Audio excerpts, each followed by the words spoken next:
Well, I'm Cedric Colston. I'm a senior undergraduate graphic design major at Jackson State. Um, I'm here working on the Cocoon project with a couple of my core team members, along with our boss, Kate Brown. My name is Michael Yetna.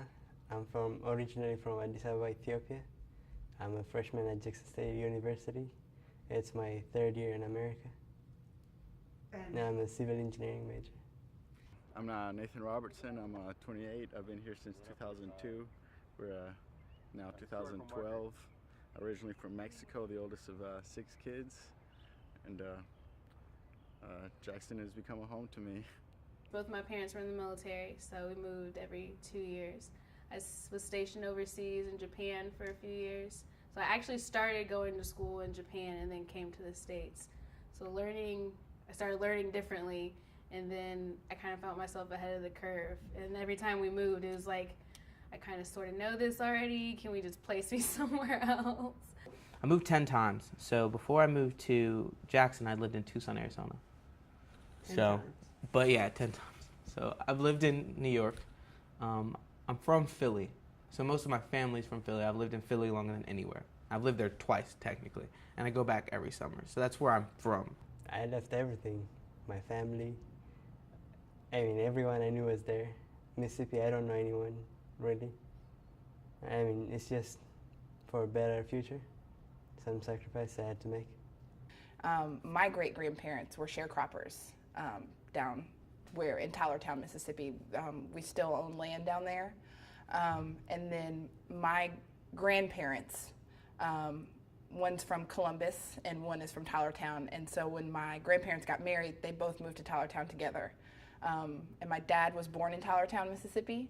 And then when he was about 4 or 5, so 43, 44, 45, 46, 47, 48, so in 1948 they moved to Jackson and moved in the same house that I've visited my grandparents in since they died, so on Fairmont Street, which is right around from Jackson State. I'm originally from Shaw, Mississippi. It's up in the Delta, North Mississippi.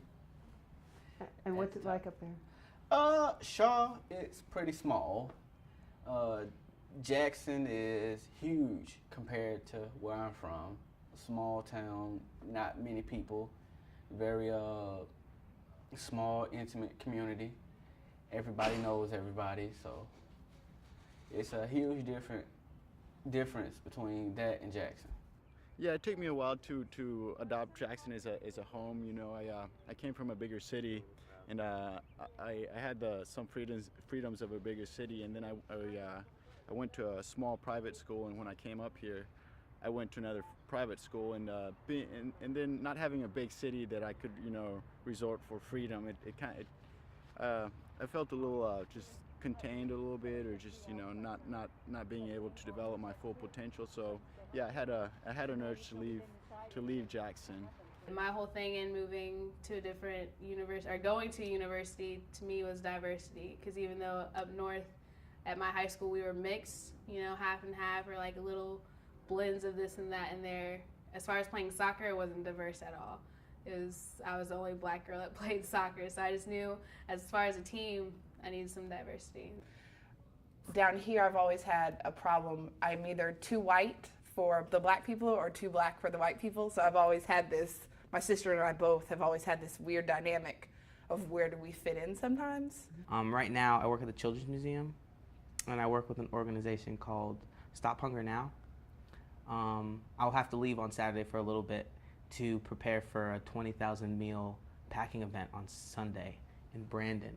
So I work under the organization. We bring rice, soy, vitamins, vegetables. We package, 10,000 meals. And once we get about 100,000, we send them off to schools to support school systems in like Nicaragua or like Sudan. I have a fascination with toys, and I feel like at any age or any stage, a toy can be useful to anybody, educational wise, just for mental stimulation, because it just puts you in that comfort zone that everybody either misses out on, or they lose sight of it as they grow older. So they get into different types of things, but just that comfort zone of playing with like a handheld Game Boy, for instance, or kids and Legos, or older people and dominoes, because I can say a lot of younger kids have no clue how to play dominoes anymore. But just those things, I feel, kind of gets you in that essence, and seeing people in that like pure joy moment, I guess you could say, is interesting, because I don't think you get to see it too much. My personal art is very political. I think it's the journalist in me. I read like 2 to 3 newspapers a day. I read a lot of, I love Fox News. You'd be surprised that Ann Coulter, I could read her and go on and about her for days and days and days. Well, in my own work, I try to shy away from politics and government. I really don't, I don't like that, because I think politicians and artists don't mix, from my perspective. Because, politicians and government, they're there to set rules and boundaries and all of that. And by me being an artist, sometimes I don't want to follow the rules, especially with art. You can't tell me that, I can't paint outside of the box.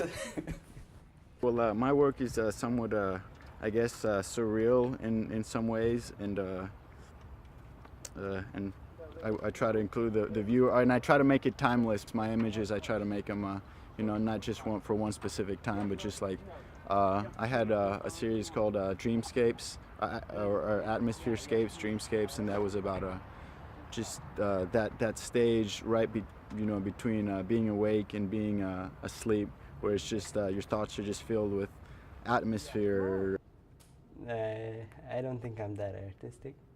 In a lot of ways, people say, like, have like commented that I'm like anti-art, but I'm not, because I understand in many shapes or forms how it can bring communities together. I took art in high school, if that counts. I want to make toys. My ultimate goal is to have like a toy museum, kind of like the evolution of toys leading into like not hand projects, but interaction projects and stuff like that. If you've ever seen Mr. Megorium's Wonder Emporium, something like that. And if you haven't seen it, you should go watch the movie. I'm a student first and foremost. I'm a learner, and I plan to be that for the rest of my life. I don't think I'll leave that. So I want to join academia. I want to perhaps be like a professor, but and always a learner.